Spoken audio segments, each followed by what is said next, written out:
ऐसा क्या वाकया था कि आपको एक जेलर को जेल में डालना पड़ गया? एक दिन मेरे पास एक एजेड आदमी आया, 50-60 साल के आसपास का होगा। उसने कहा मेरे से पैसा मांगा जा रहा है अच्छा। जेल से। तो जेलर को हमने अरेस्ट करने पहुंचे, तो क्योंकि पुलिस जेल विभाग और पुलिस विभाग दोनों अलग हैं। आम जनता सोचती है कि महिला के साथ गैंग रेप करते हैं in front of husband and ससुर। हमारे क्रिमिनल जस्टिस सिस्टम, जहाँ पहले आपको याद है कि डिलेज बहुत थे, मतलब कि गैंगस्टर इतनी हिम्मत दिखा रहा हो, करे एसपी को भी देख लो। रियल लाइफ एनकाउंटर हुआ, 3 घंटे चला, 3000 गोलियां चली और हमें सक्सेस मिल गई। अंकल को समझा दे बेचारे कि 50 साल 60 साल का हो गया, कब्र में पहुंच जाएगा, क्यों पंगा ले रहे हो मेरे साथ। टिपिकल वेस्टर्न यूपी की भाषा नहीं होती है। अच्छा। हाँ, तो उसने कहा था आंटी छोड़, प्लॉट छोड़, तो सब छोड़, तो ऐसा कर, तेरी जो बेटी है ना, एक रात उसे भेज दो। कहते हैं पुलिस की ना दोस्ती अच्छी और ना दुश्मनी, और शायद इसी वजह से आम आदमी पुलिस से डरता है। इसी पुलिस की छवि को बदलने की कोशिश करी एक पुलिस वाले ने। खाकी को दागदार करने वाले पुलिस वालों को भी नहीं बख्शा।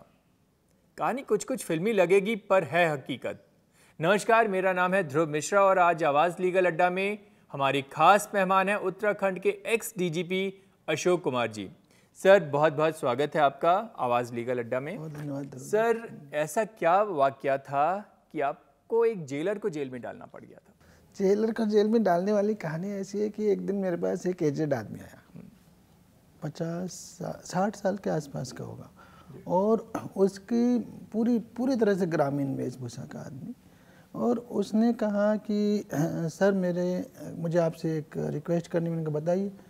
उसने कहा मेरे से पैसा मांगा जा रहा है। अच्छा, जेल से पैसा मांगा जा रहा है? हाँ, और 1 लाख रुपए मांगा जा रहा है। तो आई वाज शॉक्ड कि इतना गरीब आदमी है बेचारा, है दिखने में ऐसे ही लग रहा है गांव का, तो कहाँ से 1 लाख। मैंने कहा तुम्हारी तो इतनी कैपेसिटी भी नहीं लगती है। हाँ। बोले नहीं सर, ये बहुत बदमाश होते हैं, इनको पता होता है कि इसकी ज़मीन है, ये दुकान है, बेच के देगा। हाँ, तो 1 लाख रुपये पैसा मांग रहा है, नहीं तो बोल रहा है मैं तुम्हारे परिवार में से किसी एक को मार दूंगा। अच्छा। हाँ, ये मरवा दूंगा, जबकि वो जेल में है, नाम है अपराधी का। तो मैंने कहा ठीक है, तो उसको ट्रैप करवा लेते हैं। तो मैंने कहा पैसा कहाँ देने को कह रहा है? कह रहा सर जेल में ही मांग रहा है, मतलब पैसा जेल में ही ट्रांसफ़र होगा। तो ये मेरे लिए शॉकिंग था।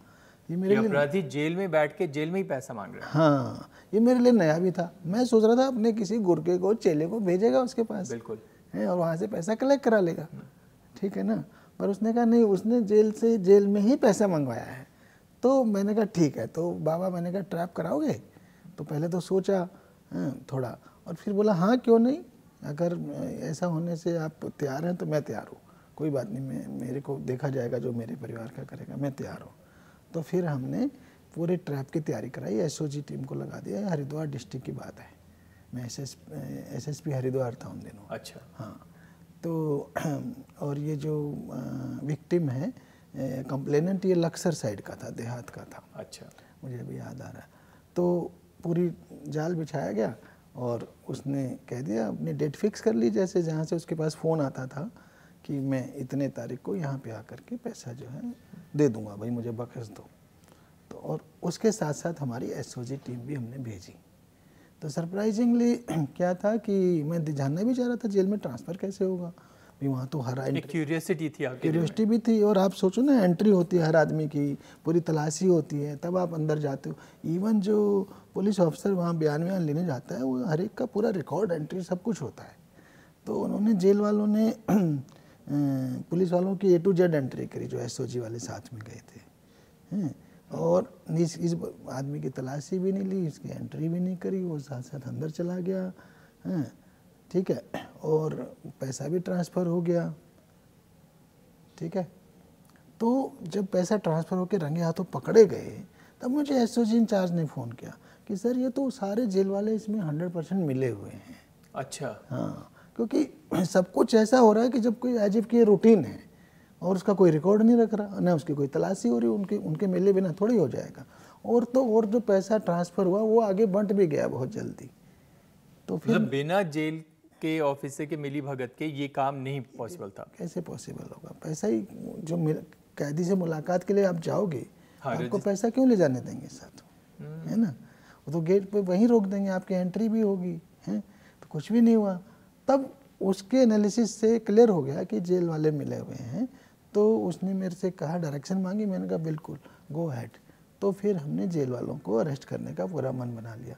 इसमें सारा सवाल ये आया कि जब उसको जेलर को हमने अरेस्ट करने पहुंचे, तो क्योंकि पुलिस जेल विभाग और पुलिस विभाग दोनों अलग हैं, आम जनता सोचती है एक ही है, हाँ, एक नहीं है, दोनों अलग अलग है। ओके। हाँ, तो हमें एक प्रकार से इस तरह के वो आई कि जी पूरा जेल विभाग हड़ताल पे चला जाएगा। पुलिस को तो हड़ताल अलाउड नहीं है, ठीक है, police can not go on strike, बिल्कुल, ठीक है, पुलिस में यूनियन भी अलाउड नहीं है, उनके यहाँ है।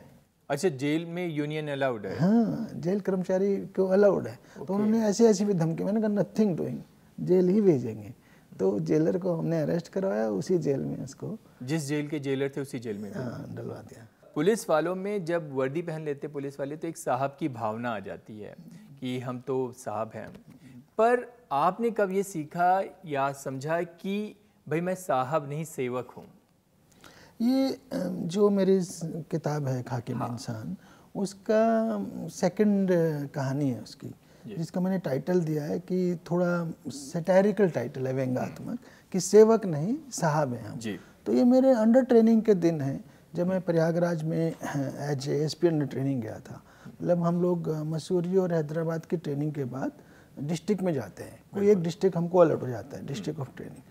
उसमें हमें कुछ दिन अलग अलग तरह के रोल में रहना पड़ता है, पुलिस लाइन के, पुलिस थानों के, पहले सारा काम एसपी का, डिप्टी एसपी का, सबके काम देखते हैं, सबके ऑफिस से जाते हैं, जुड़ते हैं, अटैच होते हैं। और फिर हमें लास्ट में ट्रेनिंग के पीरियड में एक थाने में भी इंडिपेंडेंट इंचार्ज रहना पड़ता है 3 महीने, तब जाके आपकी डिस्ट्रिक्ट ट्रेनिंग पूरी होती है।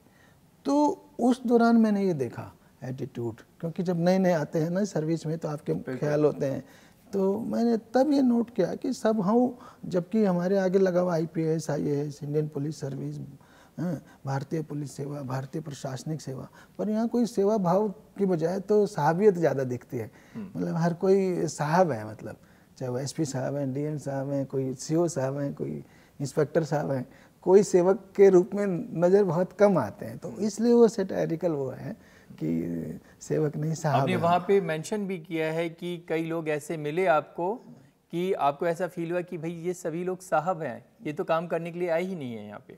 क्योंकि वो जो है ना कहीं एरोगेंस आ जाती है, प्राइड आ जाता है, और जो बेसिक हमारा रोल है वो तो जन सेवा है ना, पब्लिक सर्विस के लिए आपको सिलेक्ट किया गया है। बिल्कुल, ठीक है ना भाई, सरकार क्यों आपको पैसा दे रही है, लोगों की सेवा, हाँ, तनख्वाह दे रही है, इतने सारे घर दे रही है, गाड़ी दे रही है, घोड़ा दे रही है, ऑफिस दे रही है, सब दे रही है, क्यों दे रही है? इसीलिए ना कि हम कोई ना कोई पब्लिक की सेवा करेंगे, है ना, किसी न किसी रूप में हमसे काम लिया जाएगा।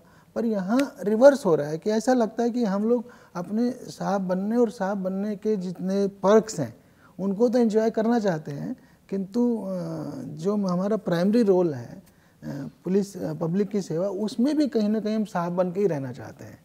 तो वो मेरे को स्टार्टिंग में बहुत ही एकदम कॉन्ट्रास्ट फील हुआ, तब मैंने इसलिए लिखा है। आपके पुलिस कार्यकाल के दौरान बहुत सारी ऐसी घटनाएं घटी होंगी, पर कोई ऐसी घटना घटी जो आपके दिल को छू के गई हो?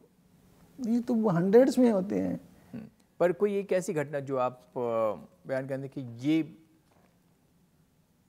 घटना है, ये वाकया है? नहीं, जैसे मैंने इस किताब की पहली कहानी है वो मेरे दिल के बहुत करीब है, क्योंकि एक महिला है, उसके साथ गैंग रेप हुआ, जो विक्टिम है, शाहजहाँपुर की कहानी है जी, ठीक है, मैं SP शाहजहाँपुर था। उसके और उसके परिवार में टोटल 3 आदमी हैं, महिला है, उसका हस्बैंड और ससुर है, ठीक है। तो ये 3 लोग जो है, इलेक्शन है, गांव में प्रधानी का चुनाव है, सरपंच जिसे बोलते हैं, और उस चुनाव में ये लोग जो प्रधान बने उनके दूसरी पार्टी को वोट किए, ठीक है, पता चली जाता है जी, हाँ, बूथ वूथ से जो भी आइडिया लग गया। तो प्रधान बनने के बाद वो 4 लोग आते हैं, घर का दरवाज़ा बंद करते हैं और बोलते हैं कि तुम लोगों ने हमें वोट नहीं दिया ना, अब उसका मजा लो। ये महिला के साथ गैंग रेप करते हैं in front of husband and ससुर, दोनों के सामने।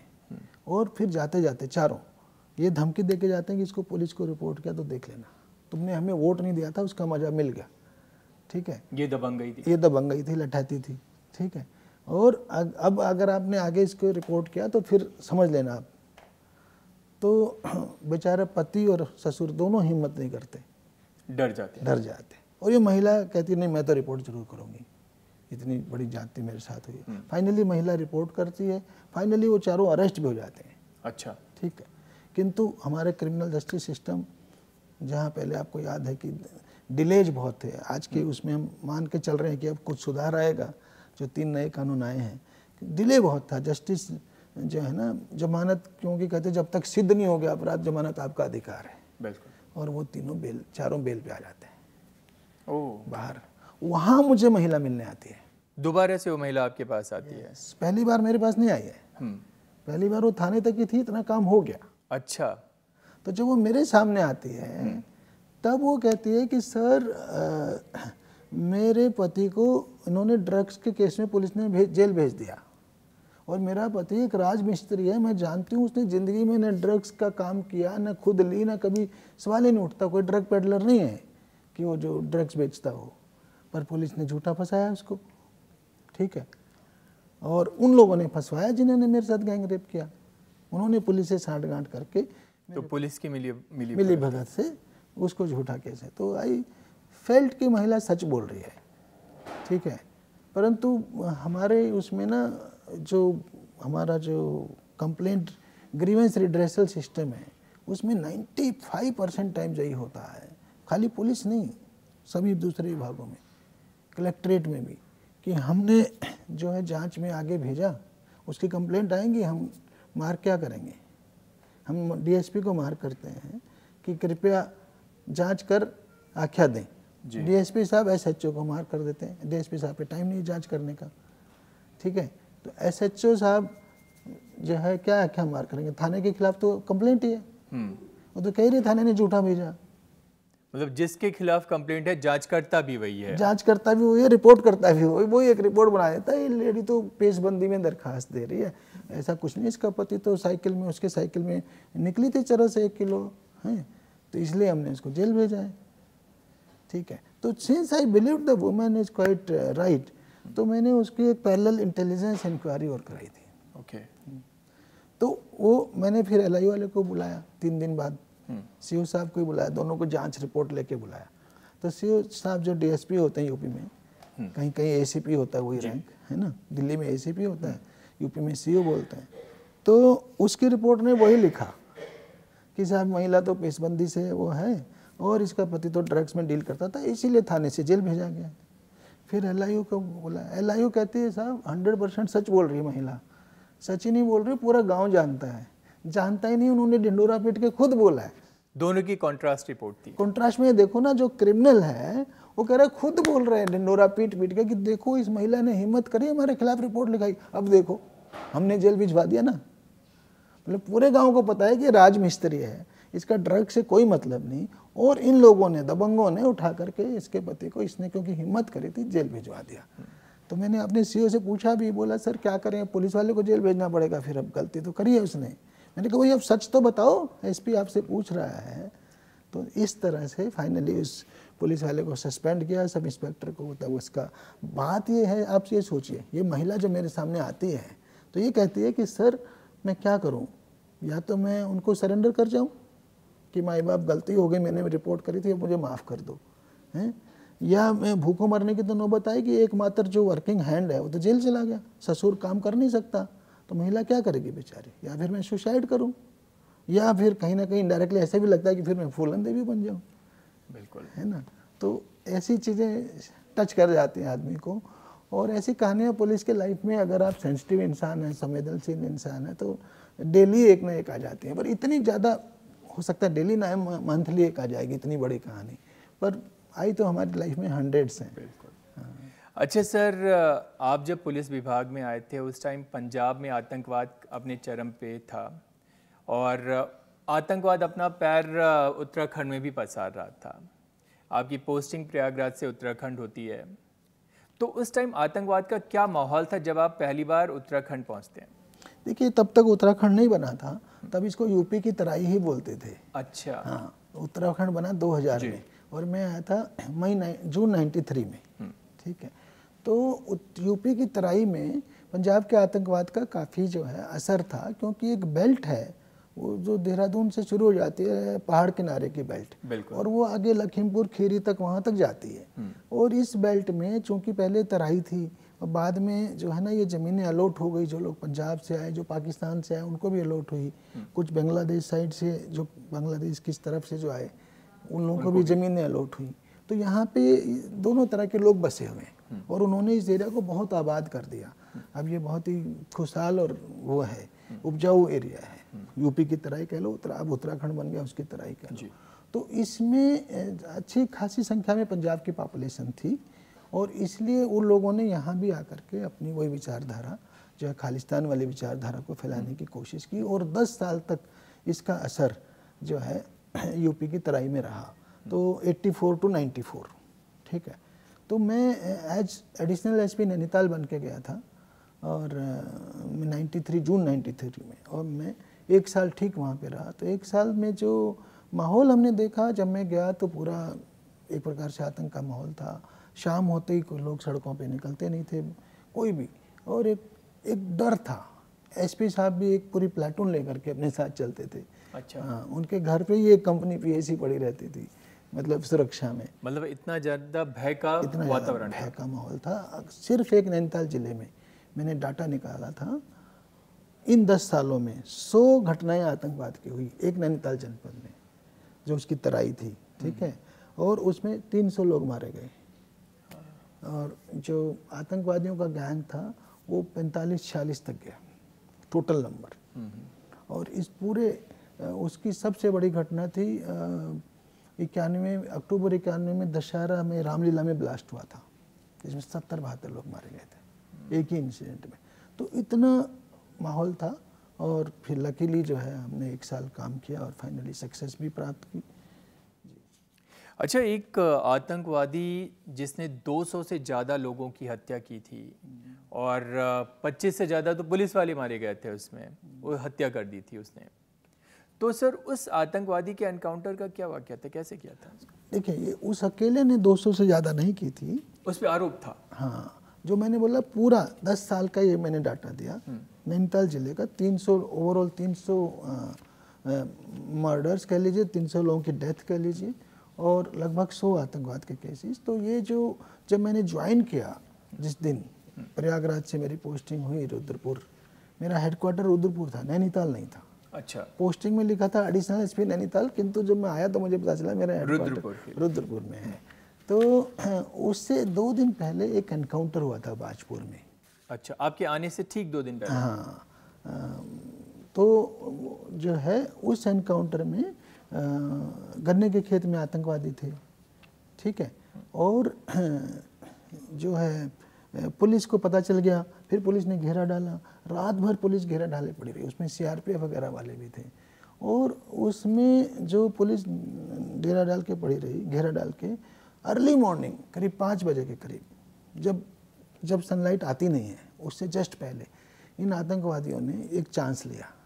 4 आतंकवादी थे, उन्होंने चांस ये लिया कि अगर डे लाइट आ गई तो फिर तो पुलिस हमें वो करेगी, क्योंकि वो शाम के टाइम ट्रैक हुए थे, तो इसलिए उन्होंने छेड़ा नहीं भी रात में एनकाउंटर में जाने किसको गोली लग जाए, हमारे वालों को लग जाए, तो इसलिए रात भर घेरा डाल के अगले दिन ऑपरेशन शुरू करती हैं। तो वो अर्ली मॉर्निंग एक बस्ट फायर मारते हुए चले गए, उसमें 2 पुलिस वाले मर गए। अच्छा जी। तो ये हुआ, ये फेल्ड एनकाउंटर है, और उसके बेस पे वहाँ के सारे अधिकारी बदल दिए, ठीक है ना। कभी कभी होता है ना ऐसा कि भाई पुलिस ने सफल ही नहीं, पुलिस को जब घेरा डाल दिया था तो पूरे डिपार्टमेंट का तबादला, पूरे डिपार्टमेंट के नाम खराब हो जाता है। कई बार हमारी मजबूरी भी होती है, कई बार लक भी होता है, बहुत सारी चीज़ें होती हैं। एनीवे, तो मैं उसके फलस्वरूप वहाँ पहुँचा था। तो जब मैं पहुँचा, जबकि मैं तो सोच रहा था नैनीताल में तो मेरे को अच्छा वो मिलेगा, मतलब प्रयागराज के बाद की, हाँ, ठंडे पहाड़ी एरिया में जाएंगे, जबकि वहाँ पहुँचा तो देखा मुझे, मेरे पास टास्क ये था कि ये आतंकवादी जो चारों भागे हैं इनको पकड़ना है। सो उस दिन से हमने उस टास्क को अपना बनाया और फाइनली उसको अचीव करने में 6 महीना लगा। 6 महीने लग गए उनको। तो बहुत सारी चीज़ें हमने की, पब्लिक का माहौल चेंज किया, लोग सामने आके सूचना देने लग गए। पहले क्या होता था कि जो शरण देते थे आतंकवादियों को, उनको भी हम टाडा में जेल भेज रहे थे पुलिस वाले। टाडा, हाँ, टाडा एक्ट था ना, terrorist and disruptive activities act, तो हमें इतना तो पक्का एहसास था जब आप चीज़ों की गहराई में जाते हैं कि कोई भी आदमी खुशी से किसी को रोटी नहीं दे रहा है या शरण नहीं दे रहा है। वो तो बंदूक की AK-47 की नोक पे शरण दी जा रही थी। तो हमने कहा भाई नहीं, हम जो है ना शरणदाता वाली क्लॉज ही ख़त्म करेंगे, अभी नहीं लगाएंगे। तो वो थोड़ा एकदम से उनके बीच से बहुत बड़ा बर्डन हट गया, क्योंकि इस क्लॉज के थ्रू करप्शन भी हो रहा था। डरा भी रहे थे लोगों को कि तुम्हें इसमें फंसवा देंगे।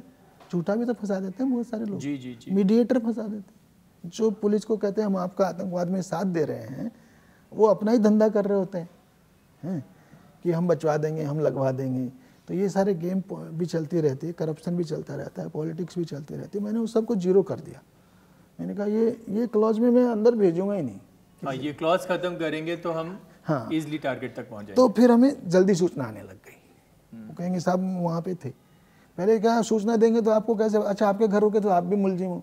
तो हमने वो उनका डर खत्म। फिर हमने पब्लिक प्लेटफॉर्म पे बोलना शुरू किया कि आतंकवादी नहीं है, सब आप ही को नुकसान पहुंचा रहे हैं, आपका कोई साथ देने वाले नहीं है। ये देश का भी नुकसान कर रहे हैं, आपका भी कर रहे हैं, पुलिस का भी कर रहे हैं। आतंकवाद किसी को कुछ दे के नहीं जाता। It is only a tragedy for each and everyone. कोई भी ह्यूमैनिटेरियन एंगल से सोचता है तो आतंकवाद से सिर्फ त्रासदी निकलती है और कुछ नहीं निकल सकता। निर्दोष लोग मारे जाते हैं। तो वो बात धीरे धीरे उनको समझ आने लगी। उन्होंने हमारा साथ देना शुरू किया।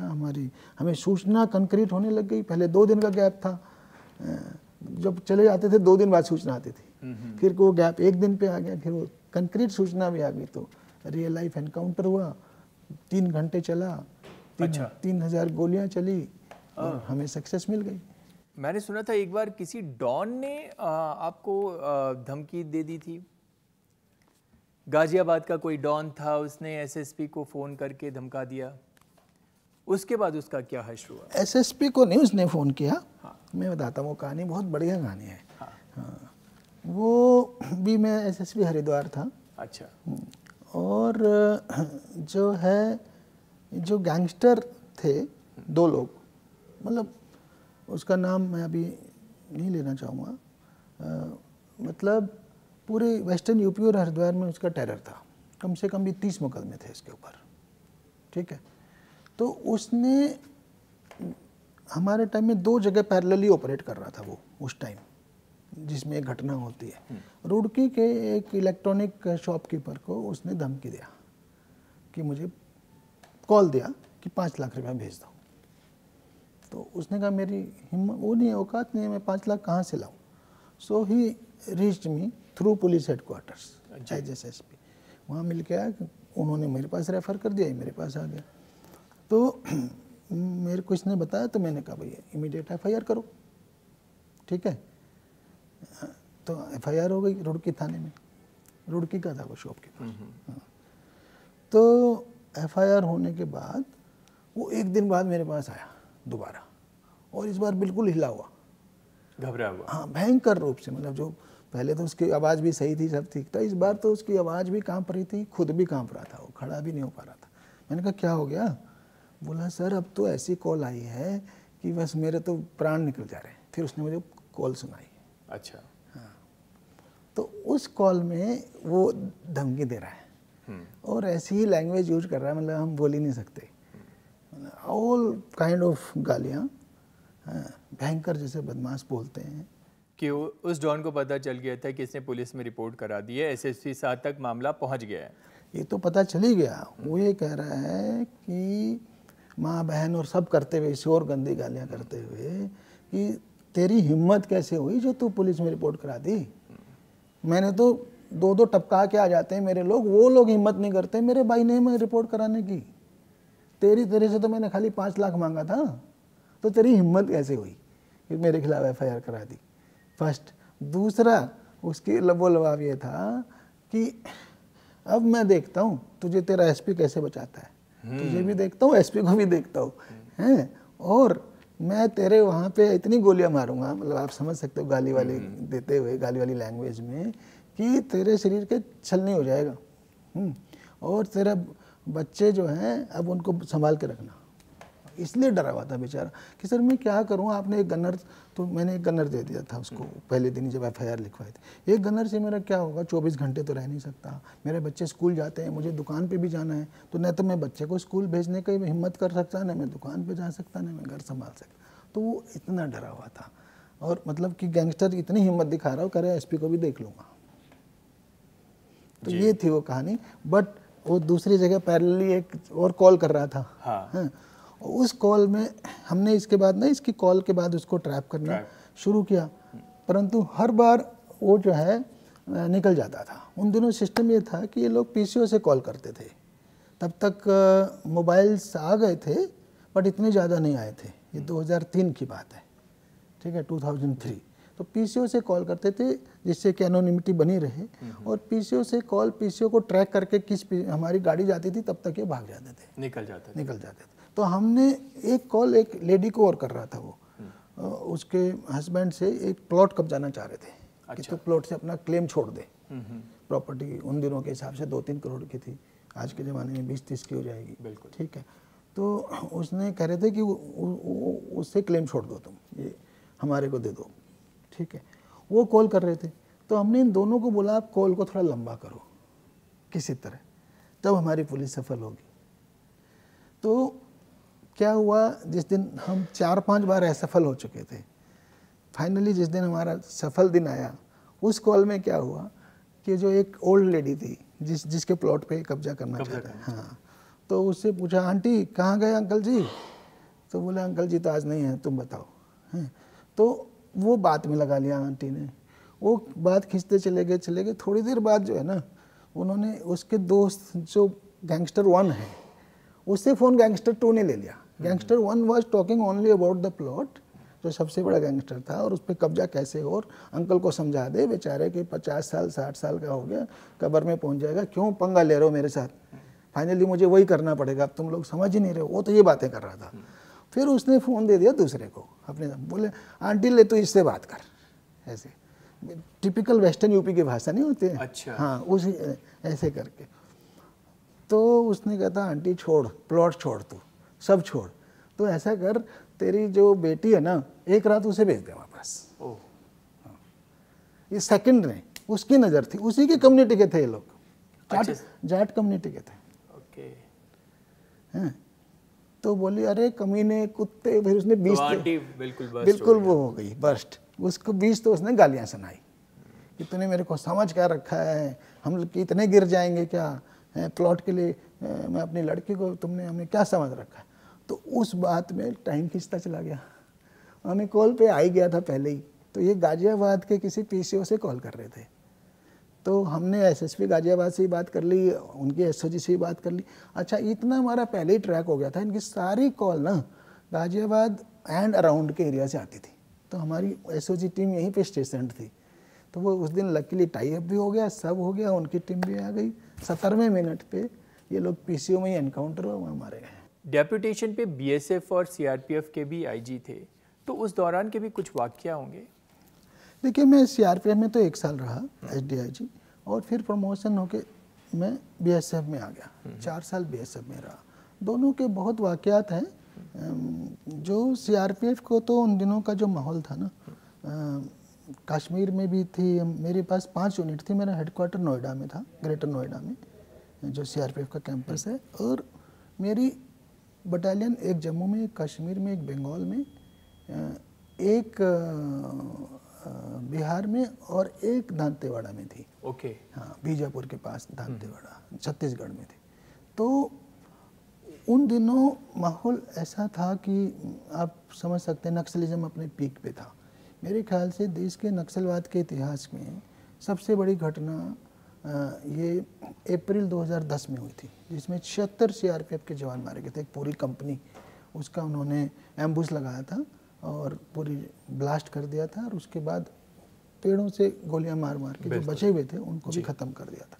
और ऑनरेबल प्राइम मिनिस्टर जो भी थे उस वक्त के, उन्होंने कहा था नक्सलवाद देश की सबसे बड़ी समस्या है, पहली बार बोला था।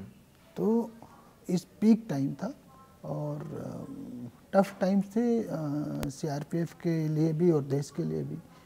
और आज की तारीख में मैं ये कह सकता हूँ, मेरी किताब भी है आंतरिक सुरक्षा पे, कि बहुत कुछ चेंज हो चुका है। उन दिनों तो रोड ओपनिंग पार्टीज लगती थी, कोई भी किसी को जाना होता था, ठीक है। और नक्सलवाद पीक पे था, जैसे मैंने कहा। आज जो है नक्सलवाद उन दिनों से घट के 1/3 रह चुका है, और वो लोग बिल्कुल जिसे बोलते हैं ना डिफेंस पर पे हैं। मैक्सिमम जगह पे पुलिस, वो तो डेवलपमेंट भी नहीं करने देते थे उन दिनों, नक्सल। हाँ, सड़क नहीं बनने देते थे, आपकी जो टेलीकॉम लाइनें बिछाना चाहते थे वो नहीं करने, बिजली नहीं जाने, तो खुद ही लोगों को अनडेवलप्ड रखे हुए थे और आरोप लगाते थे कि सरकार ने डेवलपमेंट नहीं किया। तो एनीवे वो एक फेज़ था। तो मेरा सबसे ज़्यादा चैलेंजिंग फेज़ था, चैलेंजिंग फेज़ था नक्सलवाद से, जो मेरा सीआरपीएफ का था। बीएसएफ में मैंने कुछ समय बंगाल बॉर्डर पे बिताया, एज आईजी बंगाल फ्रंटियर। कुछ समय मैंने पंजाब बॉर्डर पे बिताया, एज आईजी पंजाब फ्रंटियर। और कुछ समय मैंने इस पे लगाया, क्या नाम, आईजी एडमिनिस्ट्रेशन दिल्ली में। तो मैं, बाकी तो बहुत सारी यादें हैं बीएसएफ की। एक तो सबसे बड़ी बात मुझे ये लगती थी कि जो जवान था ना, 6 घंटे दिन और 6 घंटे रात ड्यूटी कर रहा था, जो मुझे लगता था बहुत टफ है, क्योंकि इसका मतलब उसे कोई भी 6 घंटे की नॉन स्टॉप स्लीप नहीं मिली, नींद नहीं मिली। 2 टुकड़ों में सोएगा वो आदमी को। एक यंग आदमी को 8 घंटे सोना चाहिए, बिल्कुल। तो अगर उसे 6 घंटे दिन 6 घंटे रात देना है, तो उसको तो 8 घंटे नॉन स्टॉप मिल ही नहीं रहे हैं। उठेगा, फिर बाथरूम जाएगा, तैयारी भी करेगा, कपड़े बदलेगा, यूनिफॉर्म पहनेगा। तो ये उसका एक तो बड़ा ट्रेजिक फेस लगता था। दूसरे, उनकी लिविंग कंडीशन जो बॉर्डर आउटपोस्ट वगैरह थी, वो उन दिनों बहुत अच्छी नहीं थी। तो फिर हमने एमएचए में प्रयास करके उनके लिए बहुत सुविधाजनक बॉर्डर आउटपोस्ट के लिए कि मिनिमम ये तो होना ही होना चाहिए, वो सब करवाया। वो बहुत इंफ्रास्ट्रक्चर को इम्प्रूव किया। मुझे याद है कि 3 साल में लगभग 1500 करोड़ रुपया लगा करके पूरे देश की जो बॉर्डर आउटपोस्ट थी उनको अपग्रेड किया। और मुझे उनके वेलफेयर के लिए और जो स्टेप्स हो सकते थे वो भी किए। मुझे एक स्पेशल याद है कि 2 डिज़ाइन, वैसे तो मैंने बीएसएफ की बहुत बिल्डिंग डिज़ाइन की, 1-2 मुझे स्पेशल याद है। एक तो हुसैनी वाला में, जहाँ पे पाकिस्तान बॉर्डर पे हमारी गैलरी है, विजिटर्स गैलरी, और एक वाघा में। अच्छा, हाँ जी। तो वो आपने डिज़ाइन करवाई? वो मैंने डिज़ाइन करा। जो हुसैनी वाला थी वो 16 करोड़ की गैलरी बनी थी तब, और ये वाघा वाली 25 करोड़ की। वाघा में मुझे इसलिए याद है कि हमारी गैलरी पाकिस्तान से छोटी थी। अच्छा। हमारी कैपेसिटी 3-1 हज़ार की थी, उनकी 7,000 के करीब थी। और हमारा टूरिस्ट डेली 10,000 प्लस जाने लग गया था। वीकेंड पे तो पक्का ही 10 प्लस होता था, 10, 12, 13 तक। तो हमारे लिए बहुत मुश्किल होता था उसे मैनेज करना। तो हमने जो डिज़ाइन किया, आपकी बार 15,000 प्लस की गैलरी डिज़ाइन की, और बहुत भव्य, बहुत ग्रैंड है, आपने देखा होगा। जी हाँ, मैं हुसैनी वाला बॉर्डर पे गया हुआ हूँ, और वो गैलरी बहुत शानदार तरीके से डेवलप की गई है। वाघा पे भी जी हाँ, हमने इसको भी खालसा कॉलेज वाले उस पे थोड़ी उसकी वो लिया हमने, हेरिटेज बिल्डिंग वाला डिजाइनिंग किया। तो अब हम उनसे ज़्यादा बड़े और भव्य लगते हैं हमारी साइड, और ट्रैफिक भी बढ़ चुका है जी। और भी बहुत यादें हैं बीएसएफ की। अच्छा, आप डायरेक्टर विजिलेंस भी थे, तो विजिलेंस के दौरान करप्शन के तो बहुत मामले आते होंगे आपके पास? देखिए, मेरे को 1.5 साल लगभग उत्तराखंड की विजिलेंस को हेड करने का मौका मिला। तो हमारे यहाँ 2015 की बात है ये, तो 15 साल में 150 केस हुए थे ट्रैप के और जो एंटी करप्शन के होते हैं। हमने 1.5 साल में 50 केस किए, पहली बात। दूसरी बात, हमने एक तो सरकारी वकील को भी अरेस्ट किया था। अच्छा, वो क्या मामला था? वो ये था कि केस को सेटिंग कराने के लिए, किसी क्रिमिनल का केस ख़त्म कराने के लिए, कि जज से मैं सेटिंग करूँगा, और 7 लाख रुपए मांग रहा था। फिर 4+1 पे आ गया था कि 4 मेरे 1 जज के। अच्छा। हाँ, ऐसा करके तो उसको फिर हमने रंगे हाथों ट्रैप कर लिया था। उसने पहले वकीलों को इकट्ठा करने की कोशिश की, पर सफल नहीं हुआ और वो जेल चला गया। पर इस दौरान की एक सबसे बड़ी मैं वो बताता हूँ, एक हमने मेवाड़ यूनिवर्सिटी का नाम था, अब पूरा नाम मेरे को याद नहीं आ रहा, उसके ऑफिसर्स को अरेस्ट किया था, वाइस चांसलर एंड अदर्स, क्योंकि ये लोग स्कॉलरशिप के नाम से स्कॉलरशिप स्कैम कर रहे थे। वो कैसे मतलब? हाँ, ये क्या करते थे, एग्ज़ाम ले लिया। हाँ। उत्तराखंड में जाके एग्ज़ाम में बच्चों ने फॉर्म भर दिया, ठीक है, फॉर्म भर दिया, उसमें अपना बैंक अकाउंट डिटेल भी ले लिया सब। बाद में उनका कोई रियल एडमिशन हुआ नहीं। अच्छा। और उनको SC ST का ही करते थे।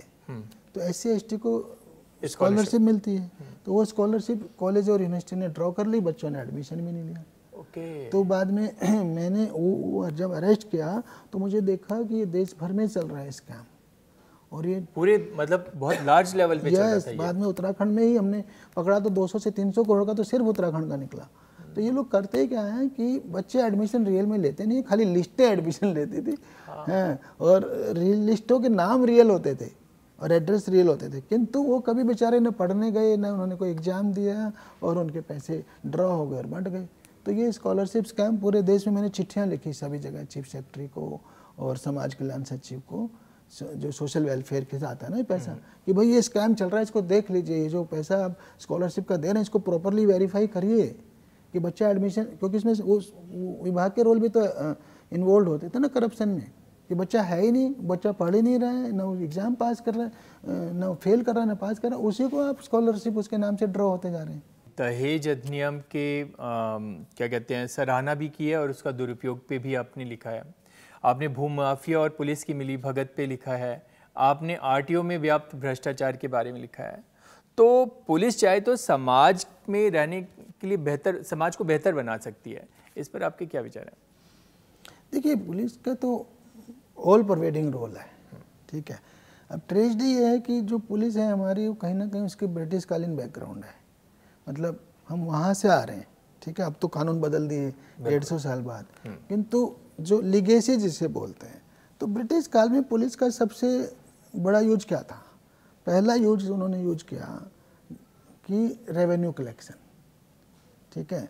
देश है, उन्होंने सब किसानों से रेवेन्यू कलेक्ट करते थे ना, जमींदारों के थ्रू, बिल्कुल, कि भाई हमारी ज़मीन है, हमने आपको बोने के लिए दिया, तुम्हारी नहीं है, और हमें इसका रेवेन्यू दो, कर दो। और जो लोग लगान, जिसको लगान बोलते थे, जो लगान नहीं दे पाते थे, फिर उनको, आपने फिल्मों में देखा, पिटाई होती थी, तो उसको ज़बरदस्ती वसूलने के लिए, किसी साल अकाल पड़ गया, ये हो गया वो हो गया, तो भी लगान जरूर लेना है, तो वो उसमें कहीं ना कहीं पुलिस का रोल हो गया। बाद में जब स्वतंत्रता आंदोलन चला आज़ादी का, उसको क्रश करने के लिए भी पुलिस का, दमन के लिए, हाँ, उसको दबाने के लिए होता था, तो इसलिए पुलिस की एक नेगेटिव इमेज हो गई, ठीक है। पर वही आज़ादी के बाद उस इमेज को नेगेटिव से पॉजिटिव पे लाना इतना आसान नहीं है। और पुलिस के एक तो ये फैक्टर है, और भी बहुत सारे फैक्टर हैं कि हमारा काम कहीं ना कहीं किसी लोगों को रोकना है। जैसे वीआईपी सुरक्षा देख लीजिए, हम रोकेंगे ना लोगों को, यहाँ मत जाइए, यहाँ मत जाइए, या कुंभ देख लीजिए, कहीं ना कहीं तो आदमी थोड़ा, जब ट्रैफिक को देख लीजिए तो थोड़ा पुलिस के नेगेटिव रोल से इसलिए भी वो नेगेटिव रहता है। फिर कहीं ना कहीं हमारी पुलिस में भी कमी है, जो आपने बोला ना, मैंने हर जगह आइडेंटिफाई किया कि अगर पुलिस वाला संवेदनशील हो तो लोगों को तो उसे देख के खुशी होनी चाहिए ना, कि भाई पुलिस आ गई, अब तो मैं सुरक्षित हूँ। किंतु अभी तक भी वो पुलिस का डर रहता है, रिवर्स फीलिंग है। क्यों? अभी भी पुलिस का मतलब डर, बिल्कुल, डर तो अपराधी में होना चाहिए पुलिस को देख के, जबकि अपराधी नहीं डरता, उसे वो उसको आम आदमी डरता है। आम आदमी डरता, कानून के इतने पेश अपराधी को आते हैं, सोचते पकड़ी तो लेगा, क्या कर लेगा, बिल्कुल। तो आम आदमी में डर ज़्यादा है, अपराधी में कम है। इसका रिवर्स होना चाहिए कि आम आदमी को तो खुशी होनी चाहिए और अपराधी को रियल में डरना चाहिए, टेरर आना चाहिए उसके अंदर पुलिस का, कि ये पुलिस सख्त है और ये मुझे छोड़ेगी नहीं। तो ये जो फीलिंग को मैंने कहीं ना कहीं शो करने की कोशिश की है। धन्यवाद सर, हमसे बात करने के लिए और टाइम निकालने के लिए। Thank you sir. Thank you Dhruv, thank you.